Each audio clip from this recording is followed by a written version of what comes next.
Welcome back to the channel. What have we got ourselves into today? Looking down on the right here, every cottage owner normally owns some type of chainsaw. Eventually they all need to be sharpened. You're going to touch the dirt, you're going to touch a little piece of a rock. It's going to take the edge off your chain. What options do you have? A lot of guys will just buy a new chain, but that's pretty expensive.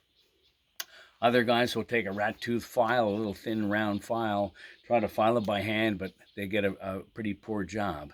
Most guys are afraid of sharpening a chain, but it's really quite easy. I do have a Stihl MS271 chainsaw here, 18-inch blade. That's the type of chain we put on. More importantly, when you do buy a chain, there's information on the rear as to what degrees to file those teeth so you get a good job. Be sure to read those before you start filing. If you feel uncomfortable about sharpening your own blade, do bring it to an authorized dealer. They'll do it for you. When you're sharpening the teeth, they're in two different directions. If you happen to sharpen one side more than the other, the saw will end up pulling a little bit. Of course, if you're going to be cutting with a saw, wear all the protective gear you need: ballistic chaps, eyewear, and earwear.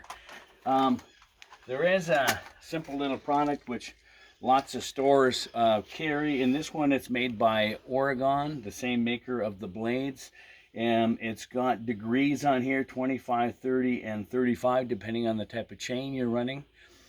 Today we're going to just show you a little example on how easy it is to do this. I'm going to turn on the little switch. If you hear that, I've got it tied onto the battery of one of my ATVs here, and it provides remote power if you're cutting wood out in the forest somewhere.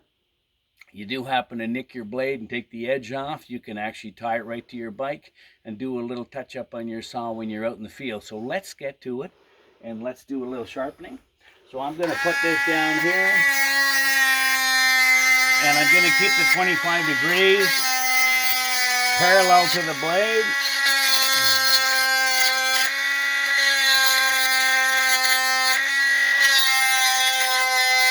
And then I'm going to roll the blade back.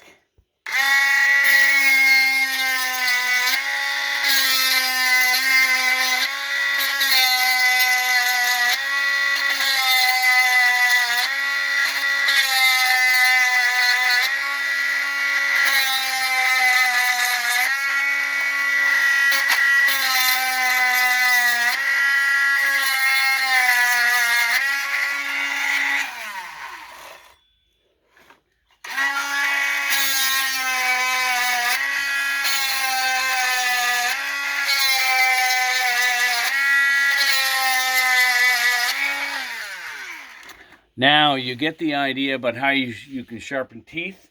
I can then turn my saw around and I can sharpen the teeth on the back side of the blade, because again, you've got teeth that cut both ways. You should be sharpening every tooth in both directions.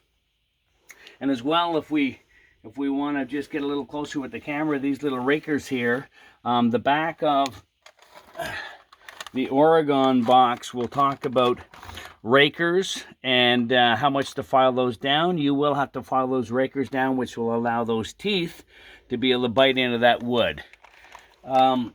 That's really the extent of the video today. If you like what you see, press the subscribe button, press the like button, and I guess we'll see you next time.